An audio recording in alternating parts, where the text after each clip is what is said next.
Hello everyone, मेरा नाम है उज्जवल और स्वागत है आप सबका द एक्सप्लेन के अंदर। Happy Diwali and God bless you. Well, आज हम लोग दोबारा से वापस आ चुके हैं एक और वर्सेस बैटल लेके। एंड आज के वर्सेस बैटल में हम लोग कंपेयर करने वाले हैं one of the strongest anime characters को उनके रिस्पेक्टिव एनिमे सीरीज है, जिसमें सबसे पहले आते हैं All Might from the anime series My Hero Academia and second character है Might Guy from the anime series Naruto Shippuden.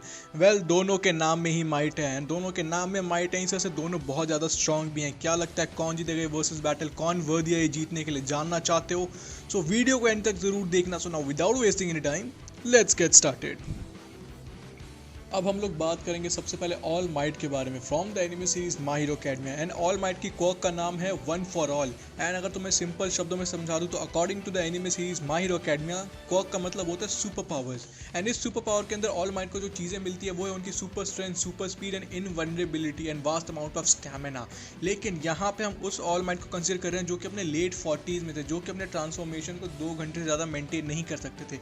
And ऐसा इसीलिए हुआ था कि जब ऑल माइट की फाइट हुई थी ऑल फॉर वन से according to the anime series 10 साल पहले, तो उन्होंने ऑल फॉर वन को डिफीट तो कर दिया था, लेकिन वो इतने ज़्यादा इंजर्ड हो गए थे कि वो अपनी ट्रांसफॉर्मेशन को 2 घंटे से ज़्यादा मेंटेन नहीं कर पाते थे। दिस इज़ द रीज़न कि हम लोग इस वाले ऑल माइट को कंसिडर करेंगे, क्योंकि इसी वाले ऑल माइट को through out the series continuously show किया गया कि वो अपने ट्रांसफॉर्मेशन को 2 घंटे से ज़्यादा नहीं ले पाते हैं, इसलिए हम इसी वाले ऑल माइट को कंसिडर कर रहे हैं। अब हम लोग सबसे पहले बात करते हैं सुपर स्ट्रेंथ के बारे में। वेल, इस फॉर्म के अंदर ऑल माइट इतने स्ट्रॉन्ग है कि अपने हर एक सिंगल पंच से वो 350 न्यूटन तक का फोर्स जनरेट कर सकते हैं। एंड इसके अलावा जब ऑल माइट की फाइट स्टार्टिंग में एनिमे सीरीज में नोमू से हुई थी, तो उन्होंने टोटल 300 पंचेस मारे थे नोमू को डिफीट करने के लिए।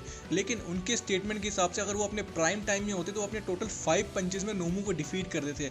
तो अगर इस हिसाब से हम लोग कैलकुलेट करें तो ऑल माइट अपने प्राइम टाइम में अपने लेट 40s वाले फॉर्म के कंपैरिजन में 60 टाइम्स ज़्यादा स्ट्रॉन्ग थे। इससे पता चलता है कि ऑल माइट अपने प्राइम में कितने ज़्यादा स्ट्रॉन्ग थे। एंड इसके अलावा ऑल माइट पोजेस करते हैं सुपर स्पीड।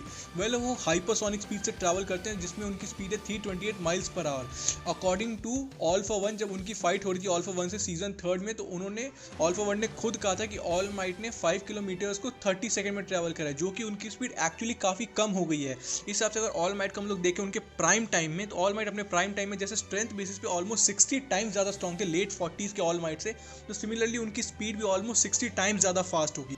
एंड इन सब के ऊपर जब उनकी फाइट ऑल फॉर वन से हो रही थी, तो ऑल फॉर वन जबकि अपने ऑलमोस्ट स्ट्रॉन्गेस्ट फॉर्म में थे एंड ऑल माइट अपने वीकेस्ट फॉर्म में थे, जहाँ पे वो अपने ट्रांसफॉर्मेशन को एक्चुअली 1 घंटे से ज़्यादा मेंटेन नहीं कर पा रहे थे, तो भी वो इतने स्ट्रॉन्ग थे कि उन्होंने ऑल फॉर वन को इक्वली टक्कर दी थी। ऑल फॉर वन को वही एक ऐसा सिंगल कैरेक्टर थे ऑल माइट जिन्होंने ऑल फॉर वन को डिफीट करा था। उनकी वजह से ही सारे super heroes all For One को कैप्चर कर पाए थे। इससे पता चलता है कि ऑल फॉर वन कितने ज़्यादा स्ट्रॉन्ग थे, लेकिन ऑल माइट ने अपने वीकेस्ट फॉर्म में भी अपना फुल पोटेंशियल दिखा के ऑल फॉर वन को डिफीट किया। एंड इससे हम लोग एक्चुअली अंदाजा लगा सकते हैं कि ऑल माइट कितने ज़्यादा स्ट्रॉन्ग कैरेक्टर है एनिमे सीरीज में। And this is from the reasons कि उनको my hero academy number 1 super hero कहा जाता है। वो नंबर 1 सुपर हीरो है जिनकी पावर सबसे ज़्यादा है पूरे सीरीज में। अब हम लोग बात करेंगे माइट गाय के बारे में from the anime series Naruto and Naruto Shippuden. Well, हम सबको पता है Might Guy one of the उन कैरेक्टर्स में से जो कि निंजुत्सु भी परफॉर्म नहीं कर सकते और गेंजुत्सु भी परफॉर्म नहीं कर सकते। लेकिन यहाँ पे एक एक्सेप्शन है कि माइट गाय सिर्फ एक निंजुत्सु परफॉर्म कर सकते हैं, जो कि समनिंग जुत्सु, जिसके अंदर उनका समनिंग है निनगामे, जो कि एक निंजा टोटोइज है। इसके अलावा माइट गाय किसी भी टाइप के निंजुत्सु एंड गेंजुत्सु को परफॉर्म नहीं कर सकते। लेकिन जब बात आती है ताइजुत्सु की, तो Might Guy one of the skillful character है पूरे नारुतो सीरीज के अंदर जो कि ताइजुत्सु परफॉर्म कर सकते हैं। वेल, बात करें उनके नॉर्मल फॉर्म की, तो माइट गाय अपने नॉर्मल फॉर्म में पोजेस करते हैं immense level of physical ability, जिसमें पोज करते हैं peak human strength, peak human speed. And वो one of the best characters है पूरे नारुतो सीरीज में जो कि ताइजुत्सु परफॉर्म कर सकते हैं। ताइजुत्सु का मतलब है तुम्हारी फिजिकल एबिलिटीज, तुम्हारी फाइटिंग स्टाइल्स। लेकिन माइट गाय का जो one of the strongest form है जो कि है उनकी 8 इन ए गेट, जिसमें वो पोजेस करते हैं the gate of opening, the gate of healing, the gate of life, the gate of pain, the gate of limit, the gate of view, the gate of wonder and the gate of death. अब मैं तुम्हें एक overall conclusion समझाऊंगा कि तुम्हारे 8 इन A gets की power क्या है। Well, according to the Naruto series, अगर कोई भी कैरेक्टर, कोई भी निंजा जो अपनी फिजिकल एबिलिटी यूज करता है, वो अपने 20% ऑफ एबिलिटीज यूज करता है। लेकिन जब वो अपने 8 इन गेट्स को ओपन करता है, तो अपनी फिजिकल एबिलिटीज को 100% तक यूज कर सकता है। इसके अलावा माइट गाय अपने 8 इन गेट्स को ओपन करने के बाद इतने ज़्यादा फास्ट हो गए थे जब उनकी फाइट माद्रा से होती है, जो कि 10 डेज का इंजरी की है, कि एक्चुअली माइट गाय हवा में हवा को किक कर करके आगे बढ़ रहे थे। एक्चुअली उसको तुम लिटरली फ्लाइंग कह सकते हो। एंड वो रॉ स्पीड के बेसिस पे माइट गाय इतने स्ट्रॉन्ग है कि अपनी रॉ स्पीड से वो नारुतो की स्पीड एंड फोर्थ रायकाकी की स्पीड को एक्चुअली मैच कर सकते हैं। इन सब के ऊपर माइट गाय ने लिटरली अपने ऑरा से एक ऐसा ड्रैगन क्रिएट किया था जो कि इतना स्ट्रॉन्ग था कि उसने ऑलमोस्ट 10 टेल जिंजूरी की माद्रा को ऑलमोस्ट फिनिश कर दिया था। एंड माद्रा इसलिए बचा था क्योंकि उसके पास सुपर हीलिंग की एबिलिटी थी एंड सुपर रीजनरेशन की एबिलिटी, क्योंकि वो 10 टेल्स का जिंजूरी की था, वरना माद्रा को वहीं पे मार दिया था माइट गाय मैंने। इन सब के ऊपर एक ड्रॉबैक है यहाँ पे 8 इनर गेट्स का, वो ये है कि जो भी character 8th gate of death को ओपन कर लेता है, जो कि one of the strongest gate है, उसके बाद वो कैरेक्टर बच नहीं सकता है। लेकिन माइट गाई के केस में एक एक्सेप्शनल केस था कि वो बच गए थे, क्योंकि नारुतो ने उनको हील कर दिया था अपनी सेज ऑफ 6 पाथ की पावर से। लेकिन इसके अलावा भी जो उनकी लेग में इंजरी थी, वो उनकी लाइफ टाइम इंजरी बन के रहेगी, वो कभी ठीक नहीं हो सकती।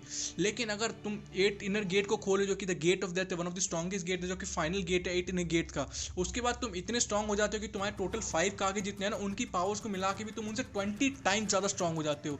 इससे पता चलता है कि 8 इनर गेट की पावर कितनी ज़्यादा है। एंड नारुतो सीरीज में हमें दिखाया गया कि बहुत ऐसे कम कैरेक्टर्स है, बहुत ही ऐसे कम एक्सेप्शनल कैरेक्टर्स हैं जो कि 8 इनर गेट को ओपन कर सकते हैं।